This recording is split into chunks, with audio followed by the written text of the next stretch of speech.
శ్రీగురుభ్యో నమ. ఆపదామపహత్తారం ధాతారం సర్వసంపదాం లోకావిరామం శ్రీరామం భూయో భూయో నమామి. భగవద్బంధువులకు శుభోదయం. శ్రీ విష్ణు సహస్రనామ స్తోత్ర సామాజిక వ్యాఖ్యలో భాగంగా మనం 3వ భాగంలో ఉన్నాం. నిన్నటి భాగంలో మంత్రమహిమ, బీజాక్షర మహిమ, స్తోత్ర మహిమ, తర్వాత విష్ణు సహస్రనామం నేపథ్యం ఇదంతా చూసి ఈరోజున మనం విష్ణు సహస్రనామాన్ని ప్రారంభించాం. విష్ణు సహస్రనామానికి సంబంధించిన చిన్న పుస్తకాలు మనకు మార్కెట్లో దొరుకుతున్నాయండి. ఒక 10 రూపీస్. ఒకవేళ ఎవరైనా నాకు దగ్గరగా అందుబాటులో ఉంటే నా దగ్గరికి రండి, లేదా నాకు ఫోన్ చేయండి, నేను ఇచ్చే ప్రయత్నం చేస్తాను. సరే, ఇంకా దూరంగా ఉన్న వాళ్ళకు పోస్ట్ చేయటం అంటే చిన్న పుస్తకం కొంచెం ఇబ్బందిగా ఉంటుంది. నన్ను కాంటాక్ట్ చేసినట్టయితే ప్రయత్నం చేస్తాను, పంపించే ప్రయత్నం, లేదా మార్కెట్లో దొరుకుతున్నాయి, అవి మీరు తీసుకోండి. ఇంకా ఇంతకన్నా చిన్న పుస్తకాలు కూడా దొరుకుతున్నాయండి, దీంట్లో మనకు సహస్రనామాలు ఉంటాయి. అనుష్ఠానం చేసేవాళ్ళు లేదా నేర్చుకుందాం అనుకునే వాళ్ళు పుస్తకాన్ని దగ్గర పెట్టుకోండి. ఒకవేళ వివరణలో ఏమైనా మీకు ఇష్టమైన, అనుకూలమైన, బాగున్నాయి అనిపిస్తే నోట్ చేసుకోండి. ఎందుకంటే ఏదైనా ఒక మంత్రం కానీ ఒక స్తోత్రం కానీ అర్థం చేసుకుంటే దానివల్ల ప్రయోజనం ఉంటుంది. అంటే అర్థం తెలియకుండా చదివితే ఒక రకమైన ఫలితం ఉంటుంది, అర్థం చేసుకొని చదివితే ఒక రకమైన ఫలితం ఉంటుంది.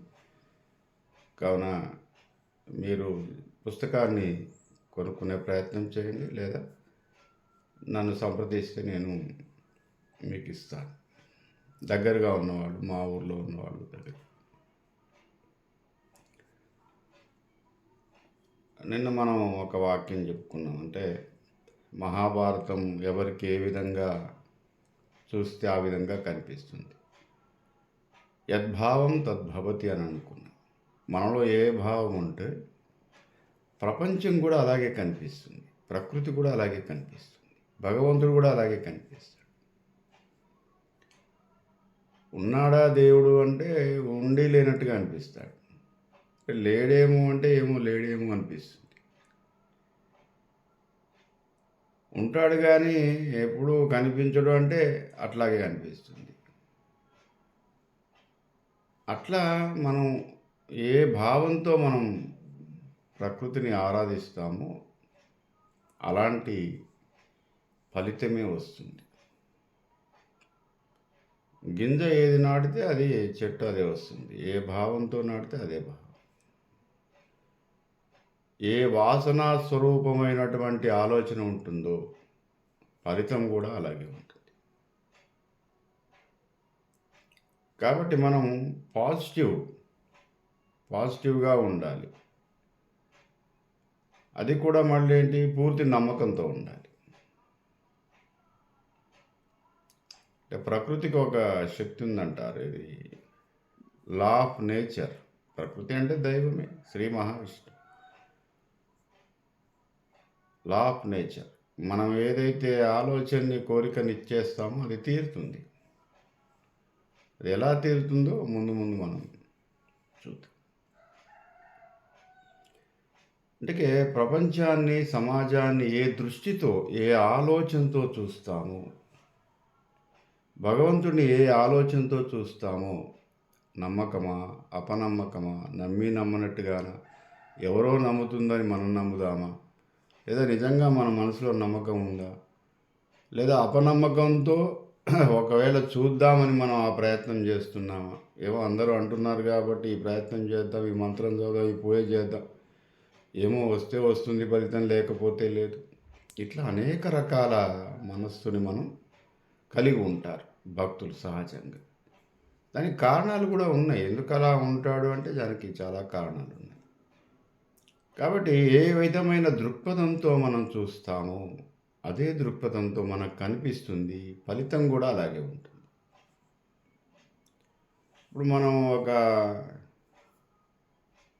ఒక దొంగ దగ్గరికి పోయి సమాజం ఎట్లా ఉంది అని అడిగామనుకోండి, వాడేమంటాడు, అందరు దొంగలు సార్, మొత్తం దొంగలే, నేనంటే పట్టుబడ్డాను కానీ మొత్తం ఈ బజార్ నిండా దొంగలే ఉన్నారు, ఆ బజార్లో దొంగలు ఉన్నారు, మొత్తం దేశమంతా దొంగలమయం అంటాడు వాడు. లేదు, ఒక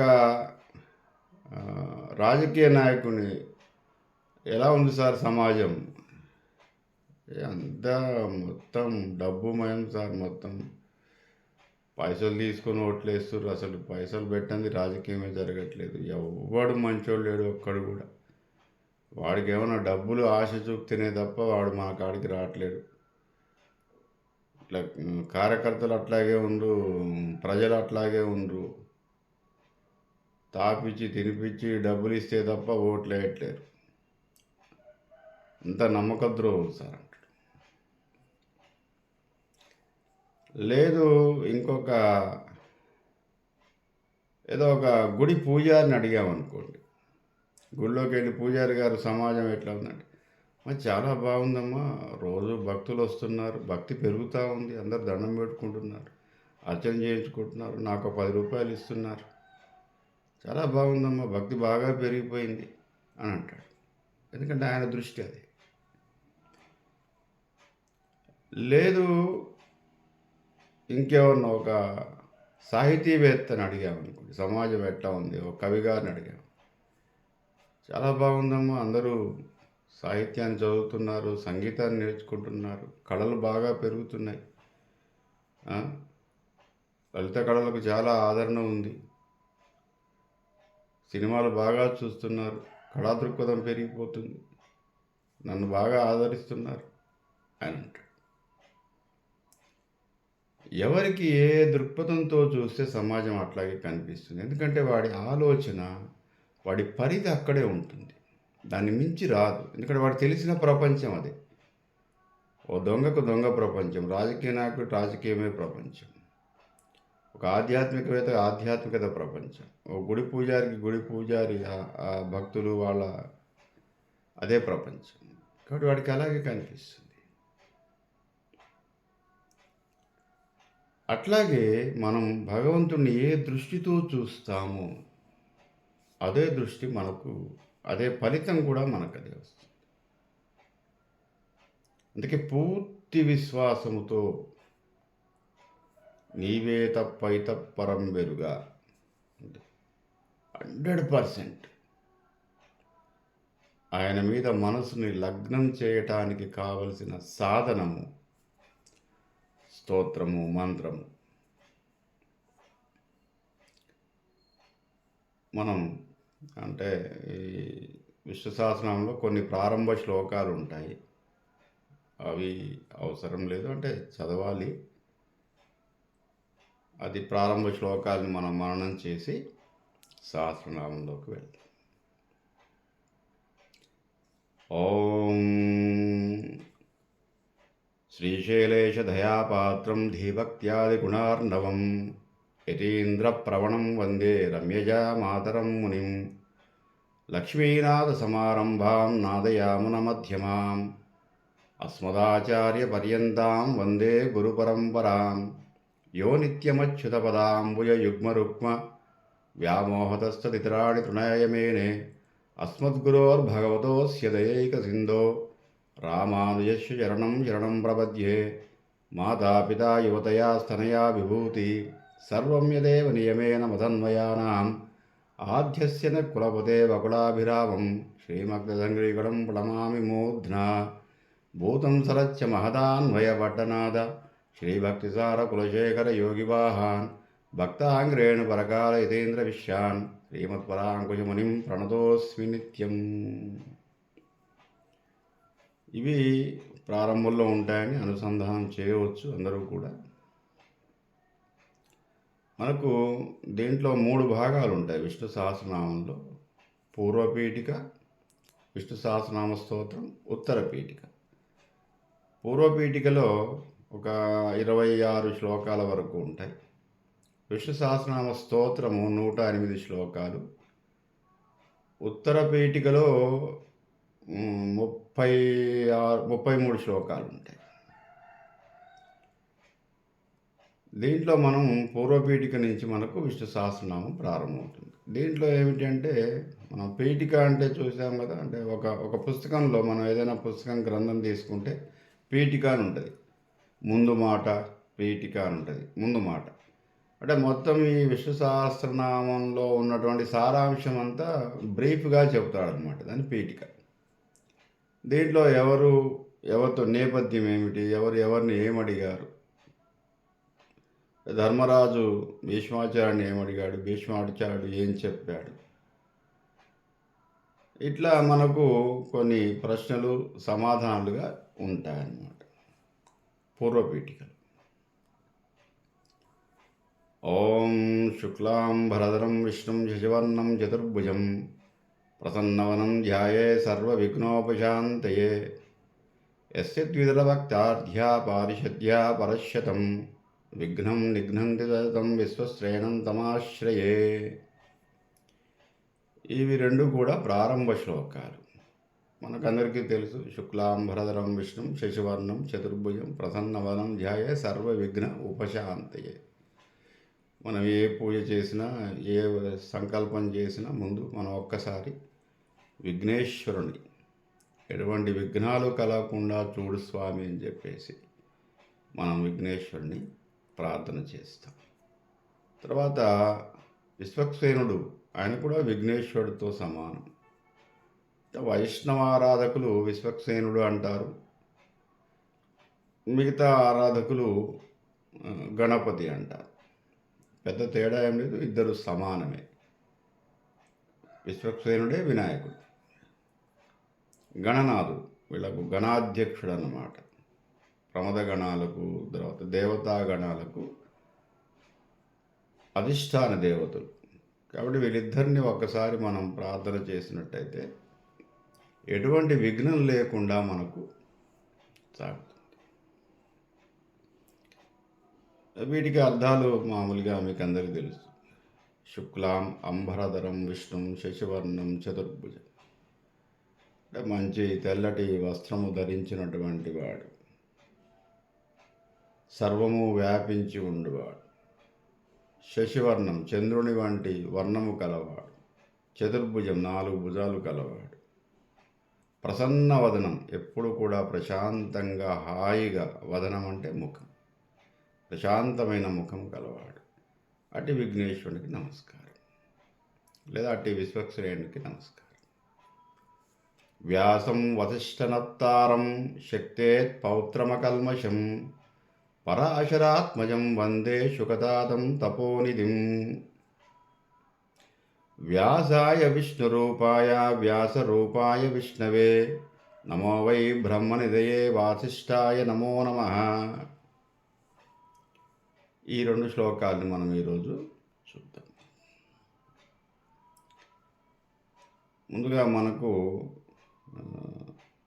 వ్యాసం వసిష్ఠనప్తారం, వ్యాస భగవాన్ని ఒక్కసారి మనం తలుచుకుందాం. వ్యాసం వసిష్ఠనప్తారం, వశిష్ఠుని యొక్క ముని మనవడు వ్యాసుడు. నప్తారం నప్త్రే అంటే ముని మనవడు. శక్తే పౌత్రమ కల్మషం, శక్తి అనే మహామునికి పౌత్రుడు అంటే మనవడు. వశిష్ఠుడికి ముని మనవడు, శక్తి అనే మహామునికి మనవడు. పరాశరాత్మజం, ఆత్మజుడు అంటే కుమారుడు. ఎవరి కుమారుడయ్యా? పరాశరుని యొక్క కుమారుడు వ్యాసుడు. వ్యాసం వసిష్ఠనప్తారం శక్తే పౌత్రమకల్మషం పరాశరాత్మజం వందే శుకతాతం తపోనిధం. శుకుడికి తాత. శుకుడి తాత అంటే సంస్కృతంలో తండ్రి. అంటే శుకుడి యొక్క తండ్రి వ్యాస భగవానుడు. కాబట్టి అట్టి వ్యాస భగవానికి ఒక్కసారి నమస్కారం చేసి అష్టాదశ పురాణాలు 18 పురాణాలు రచించాడు. వేదాన్ని విభజించాడు. ఋగ్వేదము, యజుర్వేదము, సామవేదము, అథర్వణ వేదము, కలగాబులంగా ఉన్నటువంటి వేదాన్ని అంతా కూడా విభజించిన వాడు వ్యాసుడు. అంటే విభజించటం, ఒక క్రమ పద్ధతిలోకి తీసుకొచ్చేసి వాటికి ఇది ఋగ్వేదము, ఇది యజుర్వేదము, ఇది సామవేదము, ఇది అథర్వణ వేదము అని చెప్పేసి ప్రపంచానికి వేదాన్ని అందించినటువంటి వాడు. అష్టాదశ ఉపపురాణాలు, 18 రకాల ఉపపురాణాలు కూడా ఆయనే రచించాడు. పంచమ వేదమైన మహాభారతాన్ని రచించాడు. ప్రపంచానికి ఆయన చేసినటువంటి సాహిత్య సేవ, భారతం జరిగిందా జరగలేదా, యుద్ధం జరిగిందా జరగలేదా, ధర్మరాజు ఉన్నాడా, శ్రీకృష్ణుడు ఉన్నాడా, ఇదంతా అవసరం లేదండి. ఏమి సాహిత్యం, ఏమి సాహిత్యం! ప్రపంచంలో లేనటువంటి విషయం ఏది కూడా మహాభారతంలో అన్నీ ఉన్నాయన్నమాట. ఆధునిక కాలానికి సరిపోయే అన్ని రకాల విషయాలను ఆయన ప్రస్తావించాడు. 18 పురాణాల్లో చెప్పని విషయం అంటూ లేదు. గొప్ప సాహితీకారుడు కాదండి. కాబట్టి ఆ రకంగానైనా మనం వ్యాస భగవాన్ని ఒకసారి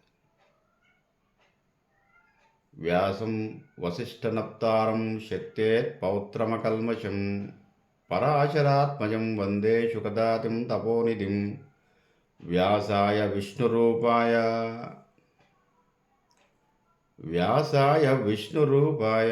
విష్ణువే వ్యాసుడు,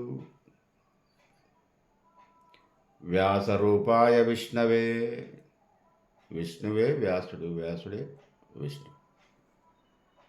విష్ణువు యొక్క అంశలో జన్మించినటువంటి వాడు వ్యాస భగవానుడు. విష్ణువు యొక్క అంశ లేనిది అంత గొప్ప తపశ్శక్తిని కానీ, అంత గొప్ప సాహితీ ప్రజ్ఞని కానీ కలిగి ఉన్నాడు. కాబట్టి సాక్షాత్ దైవాంశ సంభూతుడు వ్యాస భగవానుడు. అందుకే వ్యాసం భగవానః, వ్యాసుడే భగవానుడు, భగవశక్తిని కలిగినటువంటి వాడు. అందరినీ భగవానుడు అని పిలవరండి, ఆ శక్తి కలిగి ఉండాలి, భగవదంశలో జన్మించి ఉండాలి, భగవంతుడు చేసేటటువంటి పనులు చేయగలగాలి. వ్యాసాయ విష్ణురూపాయ వ్యాసరూపాయ విష్ణవే నమో వై బ్రహ్మనిదే వాసిష్ఠాయ నమో నమః. సర్వ వేద జ్ఞానానికి బ్రహ్మనిధి అంటే వేదజ్ఞానం. సకల వేదానికి, వేద పరిజ్ఞానానికి నిధి వంటి వాడు ఎవరయ్యా అంటే వ్యాస భగవానుడు. నమో వై బ్రహ్మనిధి వాసిష్ఠాయ నమో నమః. వశిష్ఠుల వారికి కూడా ఒక్కసారి నమస్కారం చేద్దాం. వ్యాసం వసిష్ఠనప్తారం శక్తేత్ పౌత్రమకల్మషం పరాశరాత్మజం వందే శుకతాతం తపోనిధిం. ఇదొక శ్లోకం అండి. వ్యాసాయ విష్ణురూపాయ వ్యాసరూపాయ విష్ణవే నమో వై బ్రహ్మనిధయే వాసిష్ఠాయ నమో నమః. ఈరోజుకు ఈ 2 శ్లోకాలతో మనం మరొకసారి వ్యాస భగవానికి నమస్కరిస్తాం. స్వస్తి.